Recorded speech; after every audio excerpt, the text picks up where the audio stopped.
Eh bien, bonjour, bonsoir, j'espère que vous allez bien, c'est Flo, et aujourd'hui on se retrouve pour parler des spoilers du chapitre 229 de Jujutsu Kaisen. Avant que cette vidéo ne commence, je vous le rappelle, si vous voulez me soutenir sur les prochaines vidéos spoilers, Jujutsu, MHA, n'oubliez pas de vous abonner à la chaîne, on est quasiment à 900 abonnés, ça serait incroyable d'y arriver.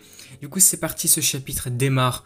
Là où on s'est arrêté au chapitre précédent, on voit Gojo et Sukuna qui cette fois-ci vont ouvrir une nouvelle fois leur domaine, donc l'extension de territoire encore une fois, c'est n'importe quoi. Pour Gojo, ça doit être la 5e ou 6e fois, c'est abusé.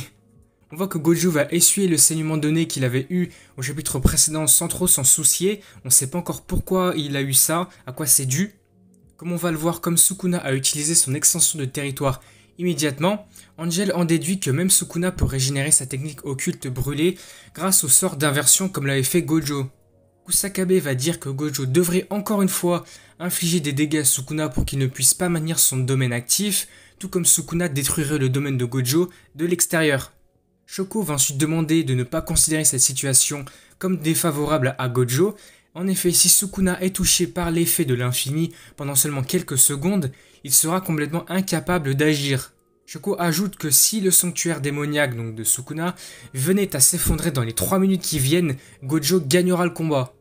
Sur la prochaine page, on voit que Gojo va commencer son assaut sur Sukuna à l'intérieur de son domaine. Gojo va frapper et lancer Sukuna dans tous les sens, c'est assez drôle. Gojo va tirer Sukuna vers lui et va tenter de lui donner un coup de poing que Sukuna va bloquer. Mais l'instant qui suit, on voit la barrière de Gojo se briser le long du sanctuaire de Sukuna.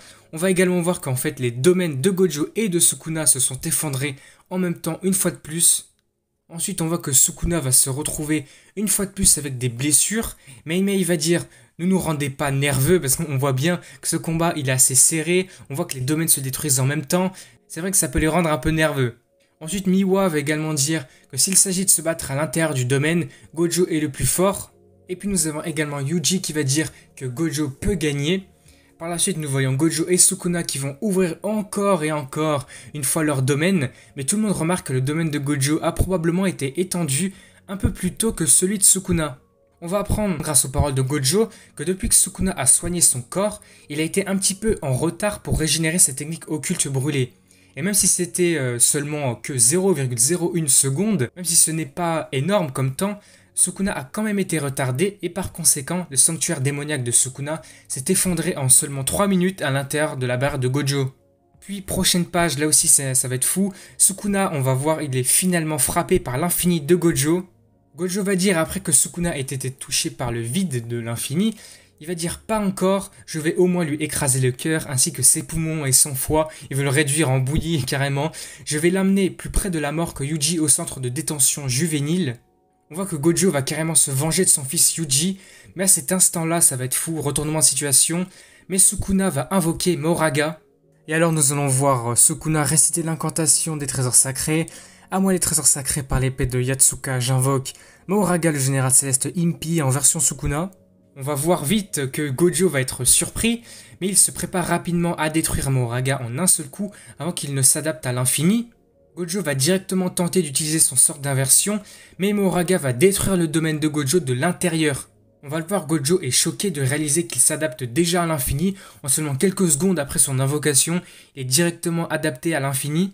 Et donc c'est ainsi que le chapitre va se terminer sur ce retournement de situation, invocation de Moraga et tout. Gros combat qui s'annonce, mais petite mauvaise nouvelle on va dire. La semaine prochaine, il y aura une pause de l'auteur, donc le prochain chapitre arrivera dans 2 semaines. En tout cas, on va s'arrêter ici pour cette vidéo, j'espère qu'elle vous aura plu. Le chapitre aura été vraiment très intéressant, super cool. Moi, en tout cas, j'ai beaucoup apprécié. N'hésitez pas à me dire dans les commentaires ce que vous en avez pensé. Qu'est-ce qui pourrait se passer par la suite? Comment vous imaginez ça? J'avoue que là, c'est quand même fou. Ça fait, allez, au moins 5, 6, peut-être même 7 fois qu'il y a des extensions de territoire de Gojo et de Sukuna, c'est n'importe quoi. Et puis comme d'habitude, n'hésitez pas à me faire part de vos théories, de vos idées sur ce qui pourrait se passer. Du coup, on s'arrête ici. Si cette vidéo vous a plu, n'hésitez pas à liker, à commenter, à partager. Et surtout, je vous le rappelle encore une fois, n'hésitez pas à vous abonner à la chaîne pour me soutenir sur les prochaines vidéos sur Jujutsu Kaisen, My Hero Academia, donc sur les spoilers des chapitres. On arrive quasiment à 900 abonnés, peut-être que là on aura déjà dépassé la barre des 900 avec cette vidéo, ce sera vraiment super cool, ça me fera trop plaisir en tout cas.